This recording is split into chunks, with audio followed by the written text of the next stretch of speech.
Hello, welcome back to another mini vlog. तर आज आमची मॅरेज ॲनिव्हर्सरी आहे आणि त्याच्यासाठी त्याला सरप्राईज देण्यासाठी मी ते डेकोरेशन करत होते. पण त्याच्या आधीच तो घरी आला. त्यामुळे मग आम्ही दोघांनी मिळून डेकोरेशन केलं आणि छान असं सेलिब्रेशन केलं. सकाळी उठल्यावरती सगळ्यात आधी आम्ही बाप्पाच्या दर्शनाला गेलो आणि मग आज दुपारी बाहेर जेवायला गेलो होतो. खूप दिवसांनी बाळालाही घेऊन गेलो होतो. मग जेवण वगैरे केलं आणि कुठेही जा, नवऱ्यांना त्यांचा मोबाईल काही सुटत नसतो. तर त्याचंही इथे तेच सुरू होतं. त्यानंतर आज ॲनिव्हर्सरी आहे, कुठेतरी बाहेर जायचा प्लॅन असतो, पण बाळ छोटं असल्यामुळे आम्ही अजून कुठे बाहेर गेलो नाहीत. म्हणून मग जवळच केळव्याला शीतलादेवीचं मंदिर आहे, तर तिथे गेलो आणि खरंच तिथे गेल्यावर खूप छान आणि खूप प्रसन्न वाटलं.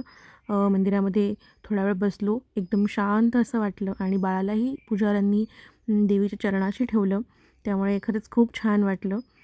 जास्त काही नाही, घरी आज फक्त घरातलेच सगळे पाहुणे येणार होते, तर मग मस्त अशी पावभाजीचा प्लॅन होता आणि मी पहिल्यांदा 15 लोकांची पावभाजी बनवली होती. आय कांट बिलीव्ह की मी इतकी पावभाजी बनवली आणि खरंच खूप छान झाली होती. त्यानंतर केक वगैरे कट केला आणि त्यानंतर ह्याने मला सरप्राईज देण्यासाठी बुके आणि खूप सारे चॉकलेट्स आणले होते आणि जे मला अजिबात माहिती नव्हतं. मी किचनमध्ये काम करत होते आणि हळूच मला बुके घेऊन आला आणि मला बुके दिला आणि माझी रिॲक्शन तुम्ही पाहू शकता. त्याच्यानंतर खूप सारे चॉकलेट्स दिले. ऑलरेडी मी जाड आहे आणि त्याच्यात आता हे सगळे चॉकलेट्स खाऊन मी अजून जाड होणार आहे. तर दॅट्स इट. असा होता आमचा आजचा दिवस.